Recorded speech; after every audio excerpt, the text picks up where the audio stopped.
నమస్కారం. టీశాట్ అందిస్తున్న టెట్ శిక్షణా తరగతులకు స్వాగతం.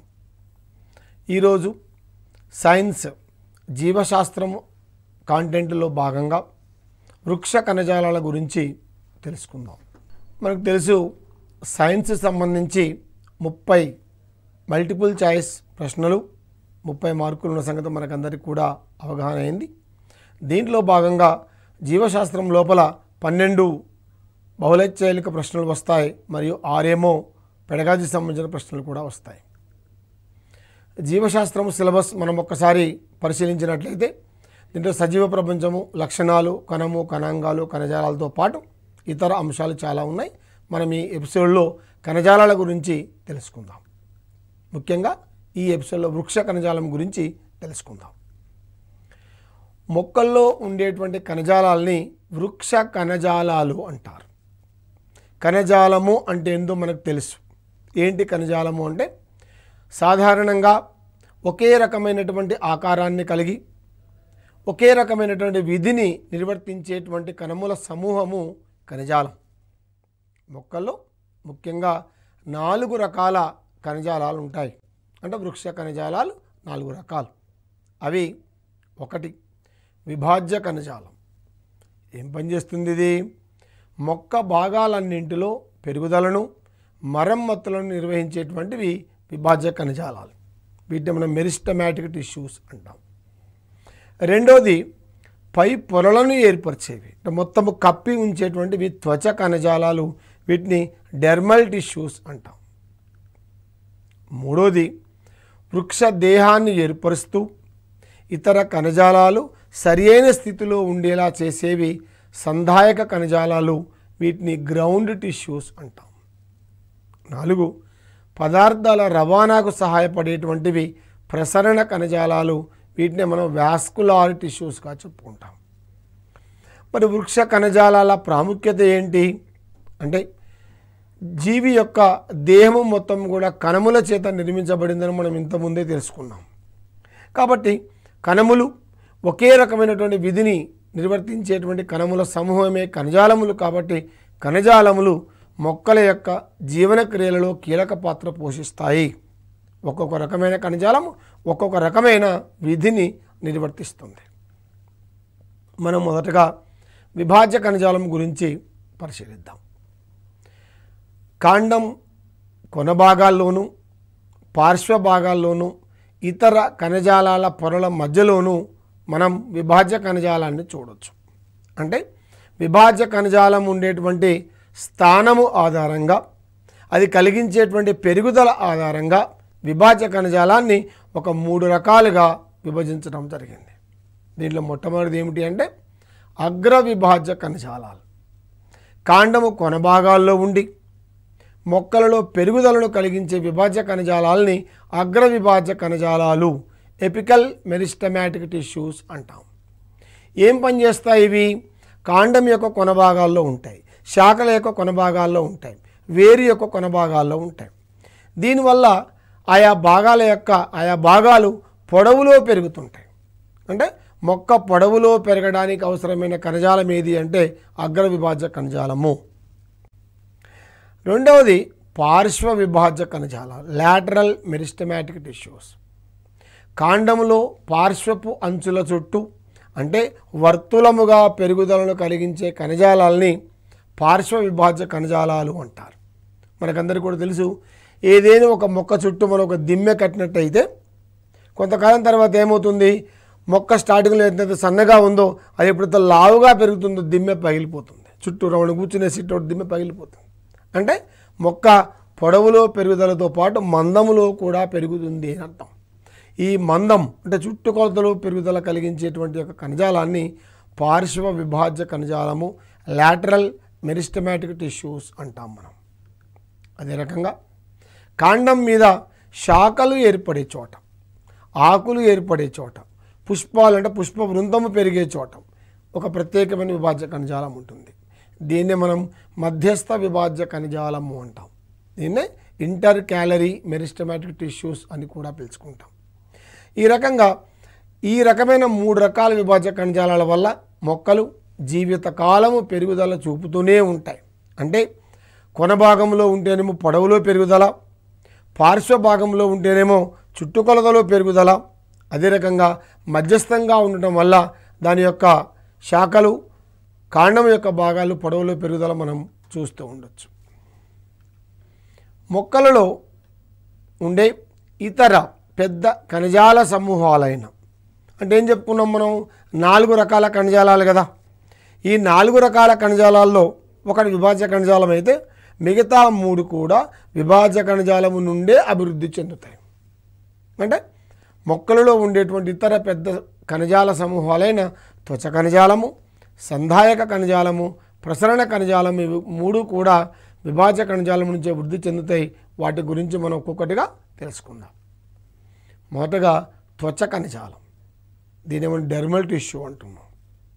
మొక్క దేహ ఉపరితలమంతా మనకు త్వచ కణజాలము కనిపిస్తుంది.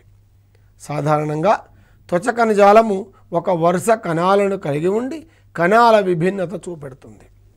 మనకు ఉదాహరణకు మానవులు కనుక తీసుకున్నట్లయితే మన దేహము మొత్తం కూడా చర్మం ఏ విధంగానైతే ఆవరించి ఉన్నదో మొక్కలో కూడా దేహ భాగం మొత్తము కూడా కప్పి ఉంచేటువంటి కణజాలం త్వచ కణజాలం. వాటి విధుల్ని బట్టి, స్థానాన్ని బట్టి ఈ కణజాలము 3 రకాలుగా విభజింపబడింది. ఏంటవి? ఒకటి బాహ్య చర్మము లేదా బహిత్వచము, అంటే వెలుపలి పొర. బాహ్య చర్మం అంటే వెలుపలి పొర, దీనే మనం ఎపిడర్మిస్ అన్నాం. ఇంకా రక్షక కణాలు, మనకందరికీ పత్ర రంధ్రము గురించి తెలియగానే దాంట్లో ఉండేటువంటి గాడ్ సెల్స్, రక్షక కణాల గురించి అందరికీ కూడా ఒక అవగాహన ఉంటుంది. రక్షక కణాలు. మూడవది ఈ యొక్క బాహ్య చర్మం నుంచి వచ్చేటువంటి బాహ్య చర్మ కేశాలు. ఈ రకంగా బాహ్య చర్మము, రక్షక కణాలు, బాహ్య చర్మ కేశాలు అనే భాగాలుగా మనం ఈ యొక్క త్వచ కణజాలాన్ని విభజించుకోవచ్చు. మరి ఏం పని చేస్తాయి ఇవి అంటే, విభాజ్య కణజాలములోని కణాలతో పోలిస్తే త్వచ కణజాలంలో కణాల గోడలు దళసరిగా ఉంటాయి. విభాజ్య కణజాలం ఏంటి? ఇప్పుడు విభజనలు చెందాలి కాబట్టి కణం యొక్క కవచాలు పల్చగా ఉంటాయి. కానీ త్వచ కణజాలంలో కణాల గోడలు కొద్దిగా మందం, దళసరిగా ఉంటాయి. ఎడారి మొక్కల్లో అవి బాగా దళసరిగా ఉండి మైనపు పూతను కలిగి ఉంటాయి. ఎందుకు మైనపు పూతను కలిగి ఉంటాయో తెలుసా? ఎడారి మొక్కల్లో నీటి లభ్యత తక్కువ. మరి ఉన్న నీరు మొత్తం కూడా బాష్పోత్సేకం ద్వారా బయటికి వెళ్ళిపోతే మొక్కల యొక్క జీవన క్రియలకు నీరు తక్కువై మొక్కలు చనిపోయే అవకాశం ఉంది. కాబట్టి బాష్పోత్సేకాన్ని నివారించడానికి గాను మైనపు పూతను కలిగి ఉంటాయి. ఆకు బాహ్య చర్మములో చిన్న రంధ్రాలు కనిపిస్తాయి. వాటి పత్ర రంధ్రాలు, స్టొమాటా అంటాం. వాటిని ఆవరించి 2 మూత్రపిండాకారపు రక్షక కణాలు ఉంటాయి. గాడ్ సెల్స్ అంటాం మనం. సాధారణంగా మూత్రపిండాకారపు అని చెప్పుకుంటాం. ఈ ద్విదళ బీజాల్లో కనిపించేటువంటి రక్షక కణాలు అదే మనకి ఏకదళ బీజాల్లోనైతే డంబెల్ ఆకారంలో ఉంటాయి. కానీ ఎక్కువగా జనరల్గా మనం కిడ్నీ షేప్డ్ గాడ్ సెల్స్గా మనం చెప్పుకుంటూ ఉంటాం. వేరులో అయితే బాహ్య చర్మం కణాలు పొడవైన వెంట్రుకల వంటి మూలకేశాలను కలిగి ఉంటాయి. అంటే వేర్లు హైడ్రోట్రాఫిజం అంటే నీటి శోషించడానికి అనుకూలంగా భూమి లోపలి పొరలోకి చొచ్చుకొని పోయే క్రమంలో అదనముగా నీటిని శోషించడానికి గాను బాహ్య చర్మం నుంచి అనేకమైనటువంటి వెంట్రుకల వంటి కేశాల లాంటి నిర్మాణాలు వస్తాయి. ఇవి వేరు నుంచి వస్తాయి కాబట్టి మూలకేశాలు అంటాం. ఒక ప్రత్యేకమైన అంశాన్ని ఇక్కడ గుర్తు చేస్తున్న, విసర్జక పదార్థాలు అధికంగా ఉన్న ఆహార పదార్థాలు, స్రావక పదార్థాలు వంటి కొన్ని రకాల పదార్థాలను విభిన్న రూపాలలో నిల్వ చేసుకోగలిగే సామర్థ్యం మొక్కలకు ఉన్నది. మనకందరికీ కూడా తెలుసు, దుంపల్లో కానీ, కాయల్లో కానీ, ఆకుల్లో కానీ, ఫలాల్లో కానీ ఆహార పదార్థాలు నిల్వ ఉంటాయి. జిగురునిచ్చే చెట్ల యొక్క త్వచ కణజాలము నుండి జిగురు స్రవించబడుతుంది. బాగా గుర్తుపెట్టుకోండి, ఒక కాండాన్ని మనం చిన్న గాయపరిస్తే అక్కడి నుంచి జిగురు వస్తుంది. ఆ జిగురు ఇచ్చే కణజాలం ఏదనుకుంటున్నారు? అది త్వచ కణజాలం. జిగురు కూడా రక్షణ కోసం మొక్క స్రవిస్తూ ఉంటుంది. నీటి ఎద్దడి, కొమ్మలు విరగడం, చీలడం వంటి యాంత్రికంగా కలిగే నష్టాలు కానీ, పరాన్నజీవులు రోగకారక జీవుల దాడి మొదలైన వాటి నుండి మొక్కల్ని రక్షించేది త్వచ కణజాలమే. ఎందుకంటే మొక్కలు అన్నిటికంటే పైన ఉండే త్వచ కణజాలమే కాబట్టి ఇది మొత్తం రక్షించేటువంటిది త్వచ కణజాలం. పెద్ద చెట్లలో త్వచ కణజాలము బాహ్య చర్మము పైన అనేకమైన పొరలను ఏర్పరుస్తుంది. దీన్ని మనం ఏమంటున్నాం? బెరడు అంటున్నాం. బెరడులో కణాలు నిర్జీవం అయిపోతే రాలిపోతూ ఉంటాయి. బెండు అంటాం మనం సాధారణంగా. బెరడు, బార్క్, ఇవి సాధారణంగా త్వచ కణజాలము సంబంధించి రకాలు, దాని యొక్క విధి. ప్రధానంగా త్వచ కణజాలము రక్షణలో పాల్గొంటుందన్న విషయం మనకు దీన్ని బట్టి అర్థమవుతూ ఉంటుంది. త్వచ కణజాలము మరొక పని కూడా చేస్తున్నది. ఏంటది? ఇంతకుముందు ఏం చెప్పుకున్నాం మనం? పత్రరంధ్రాలు అని చెప్పుకున్నాం. వాయు మార్పిడికి, బాష్పోత్సేకానికి అవసరమైన పత్రరంధ్రాలు నేల నుండి నీరు, లవణాల సంగ్రహణకు అత్యవసరమైన మూలకేశాలు కూడా త్వచ కణజాలం నుంచే ఏర్పడతాయి. ఈ త్వచ కణజాలంలోని కొన్ని కణాలు కిరణజన్య సంయోగ క్రియను కూడా నిర్వహిస్తాయి. ఎందుకని? ఆకులు ఆకుపచ్చగా కనిపిస్తూ ఉన్నాయి, హరిత కణజాలము. మరి హరిత కణజాలము పై భాగంలో ఉండేటువంటి ఆ కణజాలంలో కూడా హరిత రేణువులు ఉంటాయి కదా. కాబట్టి త్వచ కణజాలములో కొన్ని కణాలు కిరణజన్య సంయోగ క్రియలో కూడా పార్టిసిపేట్ చేస్తున్నాయి. నెక్స్ట్ మనకు సంధాయక కణజాలం. ఇంతవరకు మనం విభాజ్య కణజాలము, త్వచ కణజాలం గురించి చూసాం. సంధాయక కణజాలం బాగా గుర్తుపెట్టుకోండి. మొక్క దేహ భాగములో అత్యధిక భాగము ఆక్రమించి ఉండే కణజాలం ఏది అని ఒక క్వశ్చన్ వస్తే సంధాయక కణజాలం మీరు తప్పనిసరిగా రాయాల్సి ఉంటుంది. సంధాయక గ్రౌండ్ టిష్యూ, మొత్తం గ్రౌండ్ ఆ టిష్యూస్ మొత్తం కూడా మొక్క దేహ భాగంలో ఎక్కువ ఆక్యుపై చేసే మొత్తం కూడా సంధాయక కణజాలం. ఈ సంధాయక కణజాల కణాలు పెద్దవిగా ఉంటాయి. వాటిలో కేంద్రకం ప్రస్ఫుటముగా, క్లియర్గా, స్పష్టంగా కనిపిస్తుంది. మొక్క దేహంలో ఎక్కువ భాగము ఈ సంధాయక కణజాలముతోనే ఏర్పడుతుంది. ఈ కణజాలం ఆహారం నిల్వ చేయడానికి, యాంత్రికంగా మొక్కకు బలాన్ని ఇవ్వడానికి ఉపయోగపడుతుంది. అంటే సంధాయక కణజాలం యొక్క విధి వివిధ రకాలుగా ఉంటుంది. అంటే ఒక్కొక్క రకమైన సంధాయక కణజాలము ఒక్కొక్క విధిని నిర్వర్తిస్తుందని మనం చెప్పచ్చు. అంటే సంధాయక కణజాలములో రకాలు ఉన్నాయి. ఏం రకాలు ఉన్నాయి? సంధాయక కణజాలంలో ముఖ్యంగా 3 రకాలు ఉన్నాయి. 3 అవి మృదు కణజాలము, ఇంగ్లీష్లో ప్యారెంకైమా అంటారు. స్థూల కోణ కణజాలము, ఇంగ్లీష్లో కోలెంకైమా. దృఢ కణజాలము స్క్లీరెన్కైమా అంటారు. మరి ఒక్కొక్క కణజాలము ఎలా ఉంటుంది, అది ఏం పని చేస్తుందో కూడా మనం క్లియర్ కట్గా చూద్దాం. మృదు కణజాలం పేరుని అర్థం ఉన్నది. ఏమున్నది? మృదు కణజాలం అంటే కణముల యొక్క కణకవచాలు, కణముల యొక్క త్వచాలు మృదుగా ఉంటాయి. పలుచని గోడలు కలిగి వదులుగా సంధించబడి ఉంటాయి. అంటే కణముల మధ్యలో కణాంతర అవకాశాలు కనిపిస్తూ ఉంటాయి. కణాలు వదులుగా ఉంటాయి. మన స్పాంజిలో కనుక కణాలు ఉన్నట్టు మనం పట్టుకుంటే మెత్తగా మృదువుగా ఉంటుంది కదా, అట్లా. మరి ఈ మృదు కణజాలములో ఉండే కణాలు మృదువుగా, పలుచని గోడలు కలిగి వదులుగా సంధించబడి ఉంటాయి. కాబట్టి ఇవి వివిధ రకాల విధులను నిర్వర్తిస్తూ ఉంటాయి. ఏమేం విధులు చేయొచ్చు? ఉదాహరణ చూడండి. హరిత రేణువుల్ని కలిగి ఉండే మృదు కణజాలాన్ని హరిత మృదు కణజాలము లేదా హరిత కణజాలము అంటారు. క్లోరెంకైమా ఇంగ్లీష్లో. ఇక్కడ చూడండి, ఇదంతా మృదు కణజాలమే. కాకపోతే దీంట్లో హరిత రేణువులు ఉన్నాయి కాబట్టి కణజాలం ఆకుపచ్చగా కనిపిస్తున్నది. కాబట్టి దాన్ని ఏమంటున్నాము? హరిత కణజాలము అంటున్నాం. మృదు కణజాలం యొక్క విధి హరిత కణజాలము. ఇది కిరణజన్య సంయోగక్రియను జరుపుతుంది. రెండవది, పెద్ద గాలి గదులను కలిగి ఉండే మృదు కణజాలాన్ని వాయుగత కణజాలము లేదా వాతయుత కణజాలము అంటాం. దీని ఇంగ్లీష్లో ఏరెంకైమా అంటారు. మనకందరికీ కూడా తెలుసు, తామర, కలువ ఆకులకు కానీ పుష్పాలకు కానీ పొడవైన కాడలు ఉంటాయి. ఈ పొడవైన కాడల్ని మనం ఒక చివర కట్ చేసి ఇంకో చివర గాలి ఊదితే ఒక చివరి నుంచి ఇంకో చివరకు గాలి వెళ్తుంటుంది. అంటే అర్థమేంటి? లోపల మొత్తం కూడా వాయు ప్రసార మార్గము సంబంధించిన గాలి గదులు కలిగి ఉంటుంది. అందుకే అవి తేలికగా ఉండి నీటిపైన తేలుతూ ఉంటాయి. ఈ రకంగా వాయుగత కణజాలము లేదా వాతయుత కణజాలము ఏరెంకైమా అంటారు. గాలి గదుల్ని కలిగి ఉంటే ఇది సాధారణంగా నీటిలో ఉంటుంది, మనం చూసాం. ఇంకో రకం నీరు, ఆహారము, వ్యర్థ పదార్థాలు నిల్వ చేసే మృదు కణజాలాన్ని నిల్వ చేసే మృదు కణజాలము లేదా స్టోరేజ్ ప్యారెంకైమా అంటారు. మనం ముందే అనుకున్నాం, నీరు కొన్ని భాగాల్లో నిల్వ ఉంటుంది, ఆహార పదార్థాలు కొన్ని ప్రత్యేకమైన భాగాల్లో నిల్వ ఉంటుంది. వేరు కావచ్చు, కాండం కావచ్చు, పత్రం కావచ్చు. ఉదాహరణకు దుంపలు తీసుకుంటే వేరులో ఆహారం నిల్వ ఉంటుంది. ఆ నిల్వ చేసే కణజాలమే నిల్వ మృదు కణజాలం. తర్వాత వ్యర్థ పదార్థాలు, మనం ఇంతకుముందు ఏం చెప్పుకున్నాం, మొక్కల్లో వ్యర్థ పదార్థాలు వేరు చేస్తాయి కానీ డిస్పోజ్ చేసే మెకానిజం లేదు కాబట్టి నిల్వ చేస్తాయి. ఆ నిల్వ చేసే కణజాలము నిల్వ మృదు కణజాలం.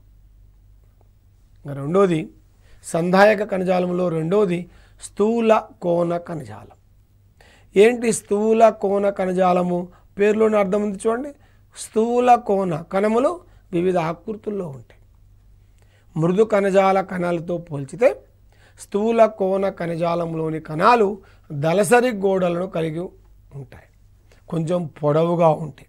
ఇక్కడ జాగ్రత్తగా చూడండి, కొద్దిగా పొడవుగా కొద్దిగా మందమైన గోడల్ని కలిగి ఉన్నాయి కణాలు. స్థూల కోణ కణజాలము యాంత్రిక ఆధారాన్నిచ్చే సజీవ కణజాలము, గుర్తుపెట్టుకోండి. మృదు కణజాలము సజీవ కణజాలమే, స్థూల కోణ కణజాలము కూడా సజీవ కణజాలమే. మరి యాంత్రిక ఆధారం ఏంటి? స్థితిస్థాపకత, వంగే సాగే గుణం. మనం చింత చెట్టు కొమ్మను పెట్టుకుని కిందికి లాగండి, కిందికి వంగుతుంది, మళ్ళీ వదిలి పెడితే పైకి వెళ్ళిపోతుంది.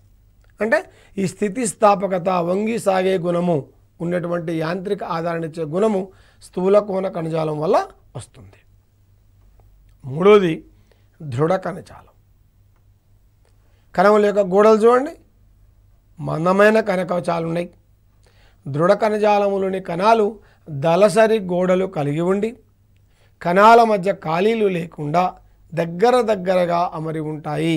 ఈ కణాలు చూడండి దగ్గర ప్యాక్డ్ అయిపోయి ఉన్నాయి. మరి దృఢ కణజాలం ఏం పనిచేస్తుంది? దృఢత్వాన్ని ఇస్తుంది. ఒక జాగ్రత్తగా అబ్జర్వ్ చేయండి. ఓ పెద్ద గాలిదుమ్ము వచ్చింది అనుకుందాం. పెద్ద వృక్షాలు ఏం చేస్తాయి? ఇట్లా కిందికి వంగుతాయి, ద్విదళ బీజ మొక్కలు. మళ్ళీ గాలిదుమ్ము తగ్గిపోయినాక మళ్ళీ ఇట్లా నిటారుకు వచ్చేస్తాయి. ఈ రకంగా పనిచేసేటువంటిది స్థూల కోణ కణజాలం, స్థితిస్థాపకత అనుకున్నాం కదా. మరి దృఢ కణజాలం దేంట్లో ఉంటుంది? ఏకదళ బీజాల్లో ఉంటుంది. ఈ ఏకదళ బీజాల్లో ఉండే దృఢ కణజాలం ఏం పనిచేస్తుంది? జాగ్రత్త చూడండి, స్టిఫ్గా నిలబడి ఉంటుంది. వరి, గోధుమ, జొన్న, మొక్కజొన్న. మీరు ఇప్పుడు చెరుకు తింటాం కదా, మరి చెరుకు గడ, ఆ పై గట్టిగా ఉండే భాగాన్ని తీసి బయటపడేసి మనం లోపల ఉండే మెత్త తింటాం కదా, ఆ పై గట్టిగా దృఢంగా ఉండే ఆ గట్టి భాగమే దృఢ కణజాలం. అంటే ఒక్కసారి దృఢంగా ఉంటుంది, కొద్ది కొంచెం వంగదు, గట్టి కొంచెం విరిగిపోతుంది, ఇక మళ్ళీ స్టిఫ్గా రాదు. ఇది దృఢ కణజాలం. మొత్తం ఉన్నటువంటి 4 రకాల కణజాలాల్లో ప్రసరణ కణజాలము ఇంకాస్త మనము కీలకమైన కణజాలంగా చెప్పుకోవచ్చు. ఎందుకు కీలకమైన కణజాలం అంటే మిగతా కీలకమైన కంటే ఏ ఒక కణజాలము ఆ కణజాలానికే ప్రాముఖ్యత కలిగినటువంటిది. ఇదెందుకు కీలకమైనది అంటే వేర్లు నేల నుండి నీటిని సంగ్రహించి మొక్కలోని ఇతర భాగాలకు పంపిస్తాయి. మనం జాగ్రత్తగా చూడండి, ఇప్పుడు వేరు నేలలోంచి నీటిని గ్రహిస్తుంది. మీకు గ్రహించిన నీరు ఎడిపోవాలి, కాండంలోకి చేరాలి, పత్రానికి చేరాలి. చాలా చెట్లు మీరు చూసుంటారు కదా, సిక్వియా జైగాన్స్ లాంటివి కొన్ని 100 ఫీట్ల ఎత్తు ఉంటాయి. మరి ఆ చెట్టు యొక్క శిఖర భాగానికి కూడా నీరు చేరాలి. ఎట్లా చేరుతుంది? ఆ నీటిని చేర్చేటువంటి, నీటిని ప్రసరణ చేసేటువంటి దానికి ఒక ప్రత్యేకమైన కణజాలం ఉన్నది. అది దారువు, అది ఒక రకమైన ప్రసరణ కణజాలం. ఆకులు, మొక్కలలోని ఇతర భాగాలు ఆహారాన్ని తయారు చేసి మొక్కలోని అన్ని భాగాలకు సరఫరా చేస్తాయి. మనకు తెలుసు పత్రాలు ఏం చేస్తాయి? కిరణజన్య సమయక్రియ జరుపుతాయి. మరి కిరణజన్య సమయక్రియ జరిపితే ఏం తయారవుతుంది? ఆహారం తయారవుతుంది. ఈ తయారైన ఆహారం తయారైనట్టు పత్రాల్లోనే ఉంటే మళ్ళీ కిరణజన్య సమయక్రియ జరుగుతుందా? జరగదు, పత్రంలో స్పేస్ లేదు కదా. అంటే ఏం కావాలి? కిరణజన్య సమయక్రియ జరుగుతూ ఉన్నప్పుడే తయారైన ఆహార పదార్థం తయారైనట్టు ఇతర భాగాలకు రవాణా కావాలి. ఇతర భాగాలంటే ఏ భాగాలు? ఉపయోగపడే భాగాలు, అవసరమైన భాగాలు మరియు నిల్వ చేసేటువంటి భాగాలు. ఈ రకంగా ఇతర భాగాలు ఆహారాన్ని తయారు చేసి మొక్కలలోని అన్ని భాగాలకు సరఫరా చేస్తాయి, వినియోగించుకుంటూ ఉంటాయి. ఎక్కువైన ఆహారం నిల్వ ఉంటూ ఉంటుంది. మరి ఆహార పదార్థాన్ని సరఫరా చేయడానికి ఒక ప్రత్యేకమైన కణజాలం కావాలి. ఆ కణజాలమే పోషక కణజాలం. ఆ కణజాలము పోషక కణజాలం. ఇది ఒక రకమైనటువంటి ప్రసరణ కణజాలం. ఈ రకంగా దారువు నీటిని ప్రసరణ చేస్తుంది. పోషక కణజాలము పోషక పదార్థాలు అంటే ఆహార పదార్థాలు ప్రసరణ చేస్తుంది. కాబట్టి ఈ రెండింటి కలిపి ప్రసరణ కణజాలాలు అంటారు. లేదా నీటిని దారువు, పోషక పదార్థాలని పోషక కణజాలము రవాణా చేస్తుంది కాబట్టి రవాణా కణజాలము అని కూడా అంటారు. అదే రకంగా దారువు పోషక కణజాలము ఉన్నత స్థాయి మొక్కల్లో రెండు కలిసిపోయి నాలికా పుంజాలను ఏర్పరుస్తాయి. వీటి వాస్కులార్ బండిల్స్ అంటాం. ఇప్పుడు ఒకసారి చాలా స్పష్టంగా మరి ఈ ప్రసరణ కణజాలంలో ఉండే రెండు రకాల కణజాలాల గురించి చూద్దాం. ఒకటి దారువు, రెండు పోషక కణజాలం. దీంట్లో ఇక్కడ జాగ్రత్తగా చూడండి, ఇది కాండము యొక్క అడ్డుకోత. ఈ కాండము యొక్క అడ్డుకోతలో మనకు ఈ ఎరుపు రంగులో కనిపించేటువంటి ఈ భాగం ఎరుపు రంగు ప్లస్ ఈ బ్లాక్ ఈ పార్ట్ మొత్తం కలిపితే ఒక నాలికాపుంజం. మనం ఇంతకుముందు ఏం చెప్పుకున్నాం? నాలికాపుంజము అంటే దారువు మరియు పోషక కణజాలము కలిపి ఏర్పరుస్తాయి. ఈ ఎర్రగా ఉండేటువంటిది దారువు. చూసారా? రవాణాలో పాల్గొనే కణజాలాలే ప్రసరణ కణజాలాలు. ఇవి వివిధ రకాల కణాలతో ప్రత్యేకమైన అమరికలతో ఏర్పడి ఉంటాయి. ఈ పటములో ఎరుపు రంగులో కనిపించే కణజాలాలను దారు కణజాలాలు లేదా జైలం అంటారు. జైలం. దానికి ఆనుకొని ఉన్న కణజాలాలను పోషక కణజాలాలు ఫ్లోయం అంటారు. ఇదేమో దారువు జైలం, ఇదేమో పోషక కణజాలాలు. కొన్ని ప్రత్యేకమైన మొక్కల లోపల ఈ నాలికా పుంజాల మధ్యలో ఇక్కడ కేంబియం ఇంటర్ క్యాలరీ మెరిస్టమ్ ఇంతకుముందు చెప్పుకున్నాం మనం. విభాజ్య కణజాలలో ఒక రకం ఇక్కడ ఉందన్నమాట. ఈ రకంగా దారువు పోషక కణజాలాలు కలిసి ఉన్నత స్థాయి మొక్కల లోపల నాలికా పుంజాలను ఏర్పరుస్తాయి. ఈ దారువేమో నీటి రవాణాలో పాల్గొంటుంది, పోషక కణజాలము ఆహార పదార్థాల సరఫరాలో పాల్గొంటుంది. దారువులో పొడవైనటువంటి దారు కణాలు, దారు నాళాలు, తంతువులు, మృదు కణజాలము ఉంటాయి. జాగ్రత్తగా గుర్తుపెట్టుకోండి. దారువులో ఉండేటువంటి అనేకమైనటువంటి ఎలిమెంట్స్ లోపల దారు కణాలు, దారు నాళాలు, దారు సంబంధించిన తంతువులు ఇవన్నీ కూడా నిర్జీవ కణాలే. ఒక దారు మృదు కణజాలము మాత్రమే సజీవమైన కణజాలము. గుర్తుపెట్టుకోండి. వేర్లు నేల నుండి సేకరించిన నీరు, నీటిలో కరిగిన పోషక పదార్థాలు.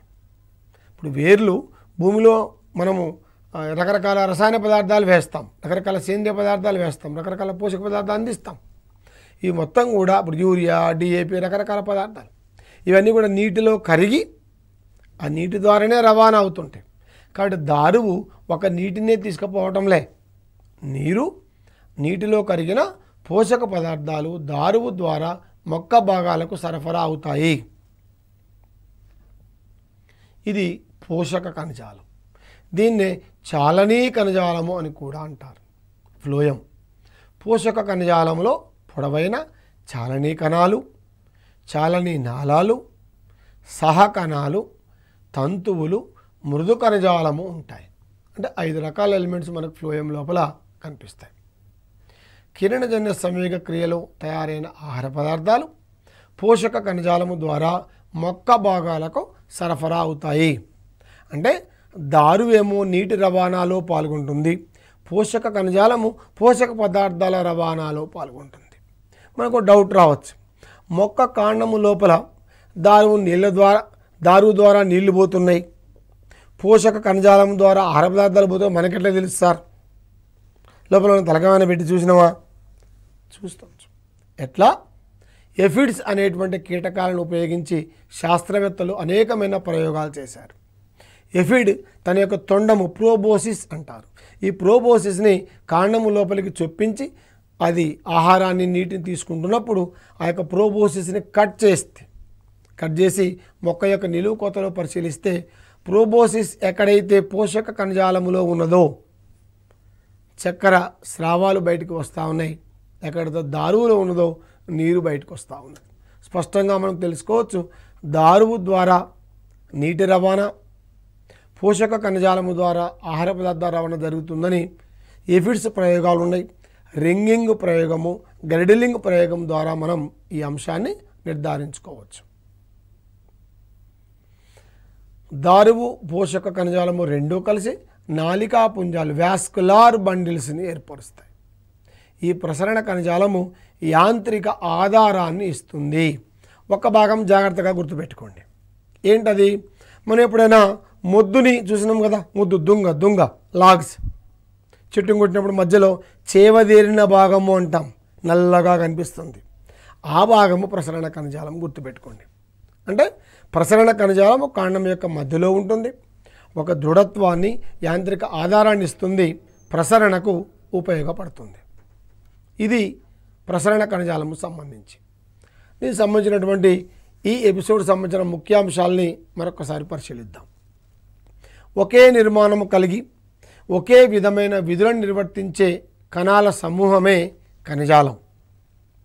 పెరుగుతున్న భాగాల్లో ఉండి విభజన చెందగలిగే కణజాలమే విభాజ్య కణజాలం.